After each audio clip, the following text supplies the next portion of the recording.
তো প্রিয় ছাত্রছাত্রীরা, আমরা আজকে উপপাদ্য নাম্বার 34, আমরা এর আগে উপপাদ্য 32 এবং 33 পড়েছিলাম। আজকে উপপাদ্য 34 সম্পর্কে জানবো, প্রমাণ করবো আর কি। কি বলছে? কোন বৃত্তের একটি বৃত্তচাপের দ্বারা গঠিত সম্মুখ কেন্দ্রস্থ কোণ ওই চাপের দ্বারা গঠিত যে কোনো বৃত্তস্থ কোণের দ্বিগুণ। এখানে দেখো, তোমরা বৃত্ত সম্পর্কে জানো, বৃত্ত ছাড়া আরো কিছু কিছু কথা বলা হয়েছে। যেমন ধরো বৃত্তচাপ, অনেকে হয়তো জানো, অনেকে হয়তো নাও জানতে পারো। বৃত্তচাপ জিনিসটা কি জানতে হবে, তাহলে তো প্রমাণ করা তো পরের ব্যাপার। তারপরে দেখো সম্মুখ কেন্দ্রস্থ কোণ, এই যে কথাটা কি জানতে হবে। আচ্ছা, তারপরে দেখো বৃত্তস্থ কোণ। আমরা প্রথমে এই তিনটে জিনিস আগে জানবো। আমি যদি আর মানে জিনিসগুলোই না জানি, তাহলে এই জিনিসগুলো দিয়ে যে প্রমাণ কি করে করবো, তাই না? আমরা জিনিসগুলো আগে জানি। তাহলে বৃত্তচাপটা আগে জানি। বৃত্তচাপ জিনিসটা কি? যেহেতু বৃত্তচাপ, তাহলে বৃত্তচাপ আঁকতে হবে। একটা বৃত্ত, তার কেন্দ্র। বৃত্তচাপ বলছে যে পরিধির একটা অংশ, কারণ আমরা বৃত্তের মধ্যে পরিধিটাই আমরা পাই। অর্থাৎ আমি যদি বলি পরিধি এই জিনিসটাই বৃত্ত, তাহলে বৃত্তচাপ মানে ওই বৃত্তের একটা অংশ। ধরো আমি মনে করছি এখান থেকে এই পর্যন্ত, নাম দিচ্ছি ধরো এ বি। আচ্ছা, এই এ বি নামটা কি দেওয়া ঠিক হয়েছে? না, নামটা একটু আরো ভালোভাবে দিতে হবে। দেখো, এ বি যদি নাম দিই, তাহলে আমি একটা এখান থেকে সরলরেখা যদি কল্পনা করি, তাহলে এ বিটা একটা সরলরেখা হয়ে যাবে, জ্যা হয়ে যাবে।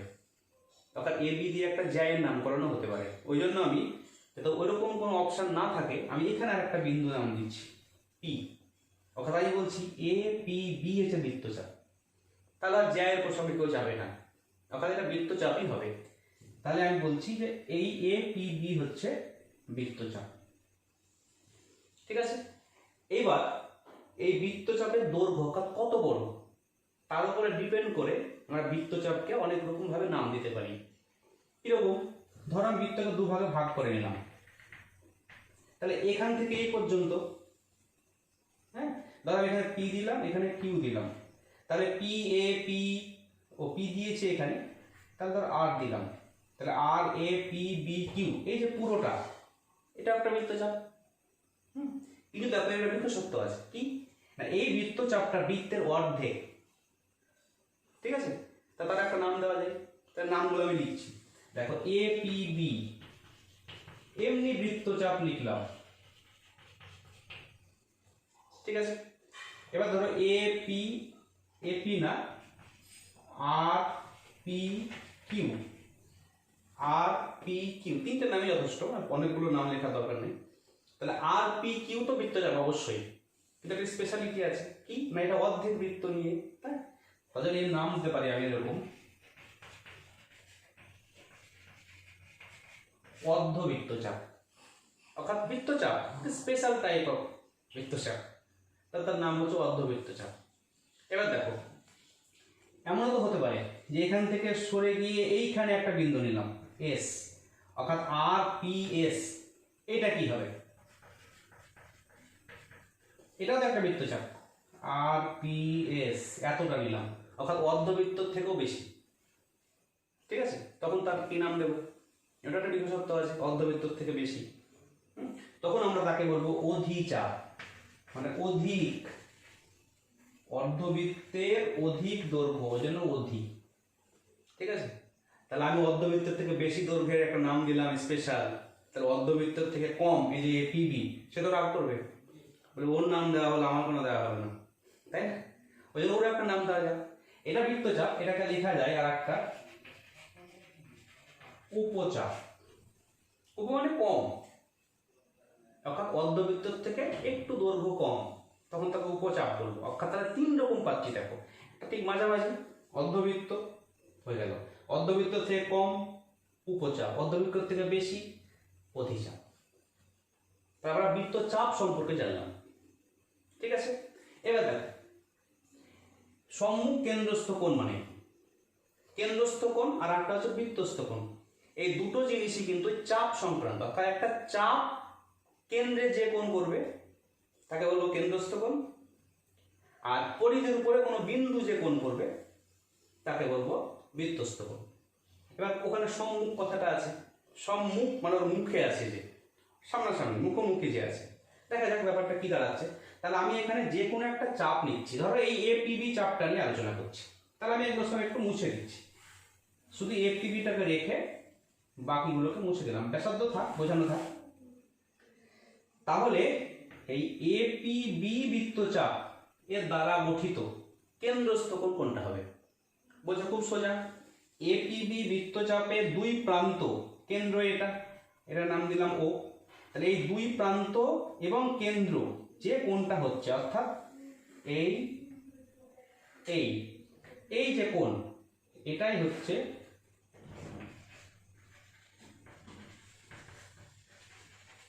কেন্দ্রস্থ কোণ। এবার প্রশ্ন হচ্ছে এটা সম্মুখ না সম্মুখ নয়। ঠিক আছে, সম্মুখ মানে কি? না এই বৃত্তচাপ থেকে কেন্দ্রের দিকে সামনে তাকালে যদি কোণটা থাকে তাহলে সম্মুখ। দেখো এই চাপ থেকে আমি সামনে তাকাচ্ছি, সামনে কেন্দ্র, এখানে কোণ উৎপন্ন করলো, তাহলে সম্মুখ কেন্দ্রস্থ কোণ। ঠিক আছে, আমি সম্মুখ লিখলাম। প্রশ্ন হচ্ছে কি আলাদা করে নাম দেওয়ার কি দরকার, শুধু কেন্দ্রস্থ কোণ বলে দিলেই তো হতো। তাহলে কি আরো কোনো কেন্দ্রস্থ কোণ আছে? দেখো এই যে এ বি বৃত্তচাপ এপিবি কেন্দ্রে কোণ করছে, এখানে দেখো কেন্দ্রে কিন্তু আর একটা কোণ করছে, এই যে কোণটা বড় কোণটা, এটাও তো কেন্দ্রে করছে, কে? এই চাপটাই করছে, তাই তো? আবার কেউ যদি বলে স্যার ওটা তো ওই চাপ করছে, এই চাপটা, সেটাও ঠিক। এই চাপ কেন্দ্রে করছে আর ওই চাপও করছে, তাহলে এই চাপের জন্য এর একটা নাম হবে, ওই চাপের জন্য এর একটা নাম হবে। ঠিক আছে, তাহলে এটা হচ্ছে সম্মুখ কেন্দ্রস্থ কোণ, এটা সম্মুখ নয়। তাহলে একইভাবে আমি যদি এই বৃত্তচাপের কথা ভাবতাম তখন এটা সম্মুখ কোণ হতো, কেন্দ্রস্থ এটা হতো না। ব্যাপারটা ক্লিয়ার? যে চাপটা আমি ভাবছি সেই চাপের সামনেরটা হচ্ছে সম্মুখ কেন্দ্রস্থ কোণ, ওই দিকেরটা নয়। ক্লিয়ার? সম্মুখ কেন্দ্রস্থ কোণ। এবার হচ্ছে বৃত্তস্থ কোণ, এটা মুছে দিচ্ছি এই জায়গাটা। বৃত্তস্থ কোণ বলছে যে বৃত্তের উপর অবস্থিত কোনো বিন্দু যে কোণ করবে। অর্থাৎ আমি এখানে কেন্দ্র দিয়ে কোণ করছিলাম, যে এই চাপটা কেন্দ্র মিলে যে কোণ হচ্ছে, ওই জন্য কেন্দ্রস্থ কোণ। আর বৃত্তস্থ কোণ মানে বৃত্তের উপর কোনো বিন্দু নিতে হবে। এর প্রশ্ন হচ্ছে বৃত্তের উপর কোথায় বিন্দু নেব? এই চাপের উপরে নেব? বলছে না, এই চাপ যতটুকু জায়গা জুড়ে আছে তার বাইরে যে কোনো একটা জায়গায় তুমি একটা বিন্দু নাও। ধরো আমি এখানে একটা বিন্দু নিলাম, নাম দিচ্ছি ডি। ঠিক আছে, তাহলে ডি বিন্দুটা এই চাপের উপরে, দেখো এই চাপের উপরে মানে এই চাপের দুই প্রান্ত সবসময় ভাববে, অর্থাৎ এই চাপের দুই প্রান্ত এ বি, অর্থাৎ এ দিয়ে একটা রেখা আর বি দিয়ে একটা রেখা, যে কোণটা করলো এটা হচ্ছে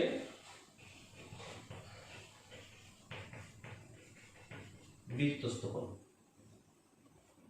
বুঝা গেল? এইবার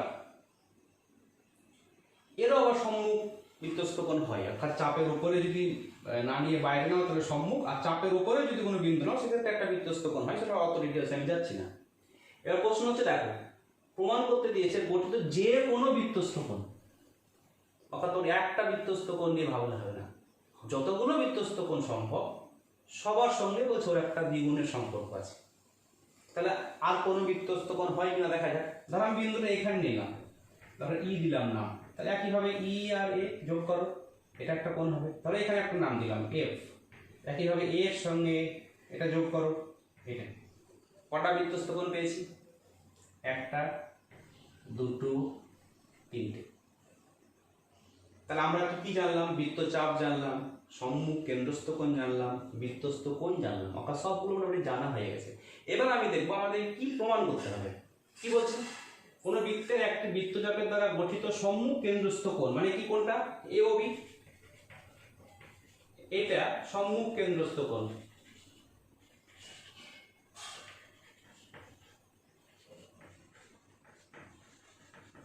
কি বলছে? ওই বৃত্তচাপের দ্বারা গঠিত, অর্থাৎ এই চাপের দ্বারা গঠিত যে কোনো বৃত্তস্থ কোণ। আমরা এই চাপের দ্বারা গঠিত কটা বৃত্তস্থ কোণ এখানে এঁকেছি? একটা, দুটো, তিনটে। বলছে দ্বিগুণ, অর্থাৎ এদের মানের সঙ্গে এ দ্বিগুণ হবে, অর্থাৎ প্রমাণ করতে হবে এটা সমান 2 ইন্টু যে কোনো একটা কোণ লিখব, ধরো এটা লিখছি, তাহলে এডিবি এটা, অথবা 2 ইন্টু এইবি, অথবা 2 ইন্টু এএফবি। অর্থাৎ এই যে কোণটা এওবি, এই কোণটা এর দ্বিগুণ হবে, বা এর দ্বিগুণ হবে, বা এর দ্বিগুণ হবে, এটা আমাকে প্রমাণ করতে হবে। এবার প্রশ্ন হচ্ছে যে প্রমাণ দ্বারা আমি সবগুলো এভাবে আঁকবো, তিনটে নিলে তিনটে আঁকবো, তো চার নম্বর কোণ তো একটা হবে, ও তো রাগ করবে, তাই না? অসংখ্য কোণ হবে, তো অসংখ্য কোণ নিয়ে তো আমার প্রমাণ করার অপশন নাই, তাহলে আমাকে যে কোনো একটা কেন্দ্রস্থ কোণ আর যে কোনো একটা বৃত্তস্থ কোণ দেখিয়ে প্রমাণ করতে হবে। এবার প্রশ্ন হচ্ছে এই চাপটার ভ্যারিয়েশন আমার আছে, এই কতটুকু চাপ নেব, এইটুকু চাপ যদি উপচাপ নিয়ে দেখায় তাহলে প্রমাণ করা যাবে, যদি অর্ধবৃত্ত চাপ নিয়ে দেখায় তাহলে প্রমাণ করা যাবে, যদি অধিচাপ নিয়ে দেখায় তাহলে প্রমাণ করা যাবে। তোমাদের বইয়ে দেখবে অনেক রকম ছবি আছে, 1 2 3 4 4 রকম অপশন দিয়ে ছবি আঁকা আছে, এবং প্রত্যেকটার ক্ষেত্রে একই প্রমাণ হবে, ঠিক আছে? তাহলে সেক্ষেত্রে আমরা যদি চারটে দিয়ে এখন বোঝাতে চাই তাহলে অনেক কমপ্লিকেটে চলে আসবে। আমি যে কোনো একটা কেস এখানে আঁকছি এবং তোমাদের প্রমাণ করে দেখাচ্ছি, ঠিক আছে? তাহলে আমি একটা ছবি ভালো করে আঁকি এটা প্রমাণ করার জন্য।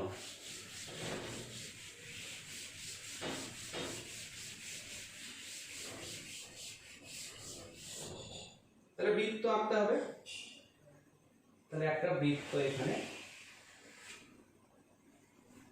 এঁকে ফেললাম, কেন্দ্র আমি চাপটাকে আইডেন্টিফাই করে দিচ্ছি, ধরো এটা একটা এপিবি একটা বৃত্তচাপ আগের মতো, তাহলে বৃত্তচাপ যদি এপিবি হয় তাহলে কেন্দ্রস্থ কোণ এটা, ঠিক আছে?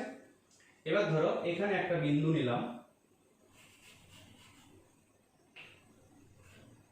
সি, তাহলে আমি বৃত্তস্থ কোণটা আঁকবো, সেটা হচ্ছে এসিবি, এটা হচ্ছে বৃত্তস্থ কোণ। তাই প্রমাণ করতে হবে এই কোণটা সমান এই কোণটা দ্বিগুণ, এটা আমার প্রমাণ করতে হবে। আমি যে কোনো একটা স্পেশাল ছবি নিয়ে প্রমাণটা করছি, তো বই অনেক রকম ছবি আছে আগেই বললাম। তাহলে একইভাবে আমি প্রদত্ত বলে লিখি, কি প্রদত্ত? কোন বৃত্তের একটা বৃত্তচাপ আমি আইডেন্টিফাই করে দিয়েছি এপিবি, তাই লিখে নিচ্ছি যে ও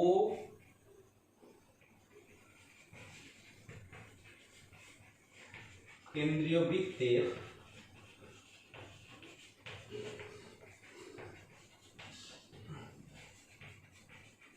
উপর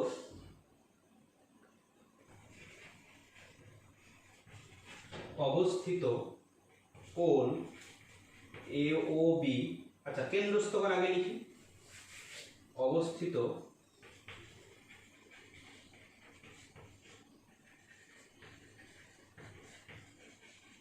সম্মুখ কেন্দ্রস্থ কোণ এওবি, এই যে এটা কেন্দ্রস্থ কোণ, এবং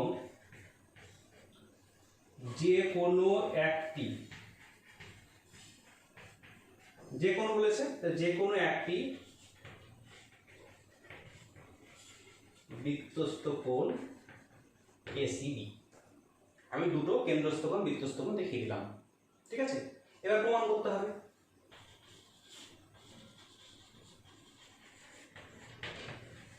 কি প্রমাণ করতে হবে না, সম্মুখ কেন্দ্রস্থ কোণ বৃত্তস্থ কোণের দ্বিগুণ। আমি এখানে একটা কেন্দ্রস্থ কোণ নিয়েছি, একটা বৃত্তস্থ কোণ নিয়েছি, তাহলে আমি লিখে দেব যে এ ও বি সমান 2 ইন্টু এসিবি, ঠিক আছে? অর্থাৎ এই কোণটা এই কোণের দ্বিগুণ হবে, এটা প্রমাণ করতে হবে, ঠিক আছে? এবার দেখো প্রমাণ করতে হবে কোণের সঙ্গে কোণের সম্পর্ক, ঠিক আছে? কিভাবে করব, তাই না? তোমাদের একটা আগে জানা একটা ধর্ম আমি তোমাদের বলছি, মনে পড়ছে কি দেখো, ধরো একটা ত্রিভুজ এরকম এ বি সি, একটা ত্রিভুজ, তাকে ডি পর্যন্ত বাড়ালাম, মনে পড়ছে? একটা ত্রিভুজকে যে কোনো একটা বাহু বাড়িয়ে দিলাম, তাহলে এই যে কোণটা হলো এটা একটা বহিস্থ কোণ, অর্থাৎ ত্রিভুজের বাইরে হচ্ছে। কি হয়, সে বলছে বিপরীত অন্তস্থ কোণ, অর্থাৎ অন্তস্থ কোণ একটা দুটো তিনটে, কিন্তু এ যেহেতু কাছাকাছি আছে, হ্যাঁ, তাহলে একে বিপরীত বলবো না, এই দুটো বিপরীত, বলছে এই দুটো কোণের সমষ্টি সমান হয়। এটা একটা ধর্ম ত্রিভুজের, তোমরা জেনে থাকবে। এটা কি জিনিস না, কোণ এসিডি সমান কোণ এবিসি এবিসি প্লাস সিএবি। অর্থাৎ এটা যদি 1 নম্বর 2 নম্বর 3 নম্বর হয় তাহলে 3 সমান 1 প্লাস 2।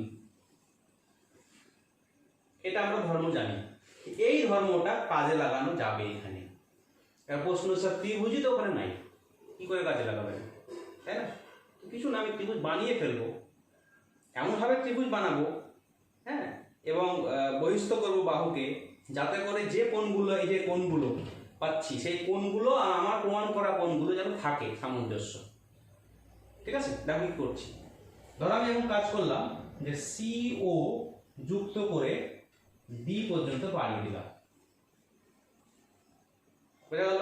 এবার দেখো এরকম কোনো কেস এখানে তৈরি হয়েছে কিনা,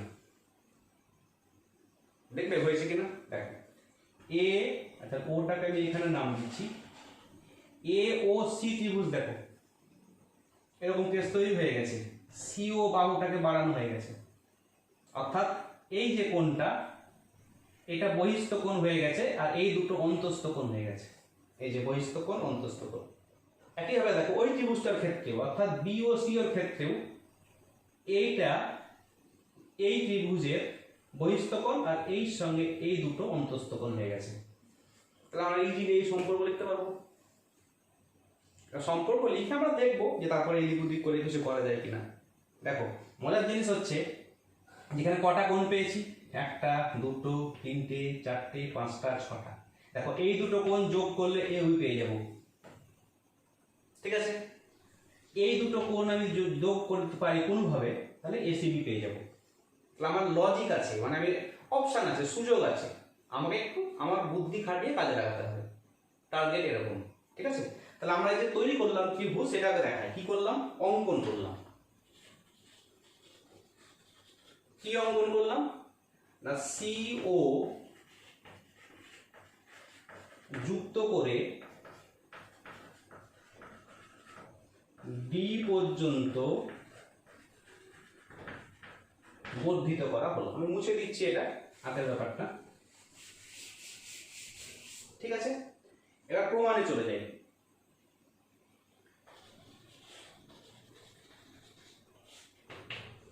তাহলে প্রমাণে কি না, দুটো ত্রিভুজ এ ও সি একটা ত্রিভুজ। দেখো ত্রিভুজ এ ও সি এর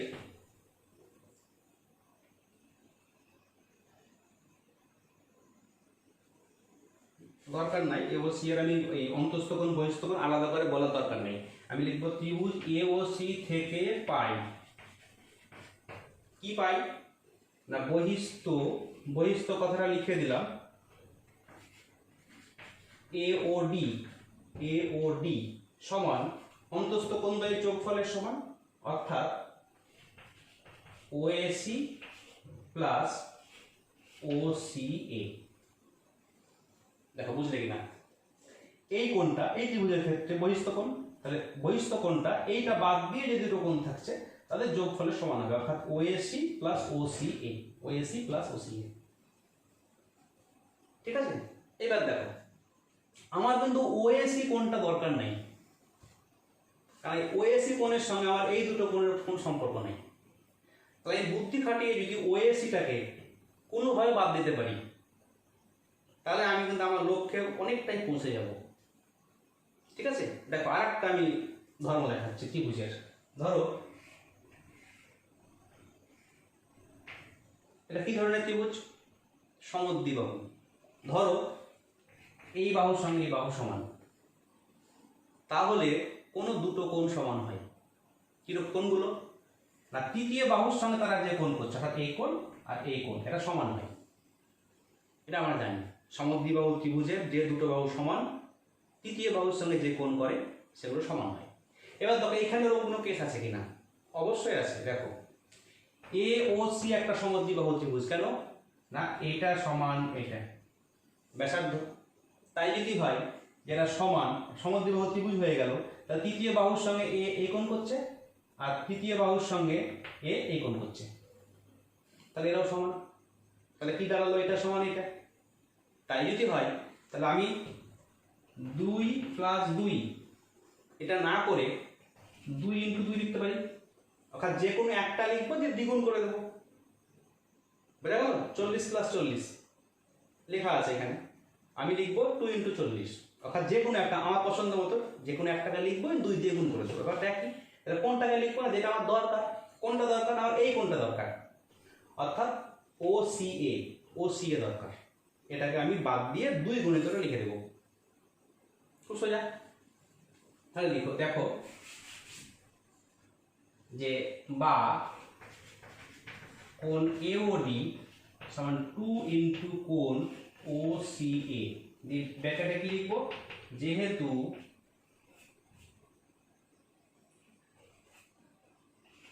OA ও OB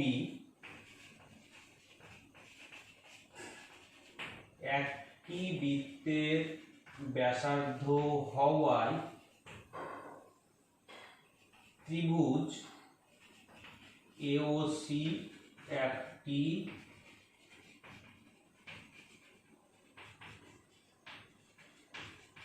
সমদ্বিবাহু ত্রিভুজ। আমরা সবাই জানি সমদ্বিবাহু ত্রিভুজের এগুলো সমান হয়। আর একটা লাইন এখানে অ্যাড করে নাও, সমদ্বিবাহু ত্রিভুজ অতএব কোণ OAC সমান কোণ OCA। তাহলে OAC সমান যদি OCA হয়, অতএব 2 × OCA লিখতে পারি। এটা সমান, তাহলে একটা লিখছি, অতএব 2 গুণিত। এবার লেখো আবার এই ত্রিভুজের, এত ব্যাখ্যা করব না, আবার ত্রিভুজ BOC এর বহিস্থ, BOC এর বহিস্থ এই কোণটা, অর্থাৎ BOD। তাহলে এটা যদি বহিস্থ হয় তাহলে অন্তস্থ কোণ এই দুটো, তাহলে OBC + OCB।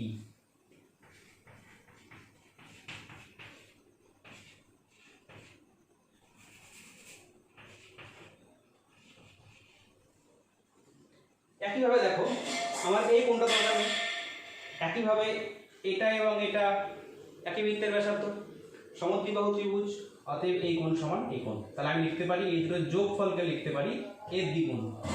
তাহলে পরের লাইন লিখবো বা BOD সমান 2 × কোণ ও কোণটা দরকার উপরেরটা, তাহলে OCB। ঠিক আছে, যেহেতু OC সমান OB এবং কোণ OBC সমান কোণ OCB, শর্টে লিখলাম। এটা সমান এটা এবং এই কোণ দুটো সমান। এবার দেখো আমি এটাকে 1 নম্বর সমীকরণ দিচ্ছি, এটাকে 2 নম্বর। কি পেয়েছি ভালো করে দেখো, AOD সমান 2 × OCA, AOD সমান 2 × OCA। আবার পেয়েছি BOD সমান 2 × OCB। চলো এই দুটো কোণের দিকে তাকাও, এটা আর এটা, এদেরকে কোনোভাবে কিছু করে কি আমি AOB পেতে পারি? দেখো পেতে পারি কিনা, খুব দেখো ভালো করে ভেবে, AOD আর BOD, AOD হচ্ছে এই কোণটা আর BOD হচ্ছে এই কোণটা, আমি তাদের যদি যোগ করে দিই তাহলে এইভাবে পেয়ে যাব। ঠিক আছে, এবার দেখো এই কোণ আর এই কোণ OCA আর কি OCA মানে এই কোণ আর OCB মানে এই কোণ, এই দুটোকে যদি আমি যোগ করি তাহলে কি পাচ্ছি দেখো ACB। মজার জিনিস, আমার তো ACB দরকার, তাহলে আমি লক্ষ্যে পৌঁছে গেছি। শুধু আমাকে একটু ঠিক অ্যাপ্লাই করতে হবে, কি না 1 নম্বর আর 2 নম্বর সমীকরণ যোগ করতে হবে। তাহলে যোগ করলে বাঁ দিকটা যোগ হয়ে যাবে, ডান দিকটা যোগ হয়ে যাবে। তাহলে আমি মুছতেই হচ্ছে, কিছু করার নাই। তাহলে আমি এটা মুছে দিচ্ছি। কি লিখবো না 1 নম্বর + 2 নম্বর করে পাই, অর্থাৎ 1 নম্বর 2 নম্বর সমীকরণ যোগ করব। কি দাঁড়াবে? AOD বাদিকের সঙ্গে বাদিক যোগ সমান 2 into OCA plus 2 into OCB। এবার দেখো AOD প্লাস DOD, আগে বললাম AOD প্লাস DOD মানে একসঙ্গে লিখতে পারি AOB সমান 2 ইন্টু, এক লাইন এখানে বাড়াই, কোণ OCA প্লাস কোণ OCB। দেখো কোণ AOB বাদকে থাকলো 2 ইন্টু, দেখো OCA প্লাস OCB আগে বললাম OCA প্লাস OCB যোগ করলে হচ্ছে ACB।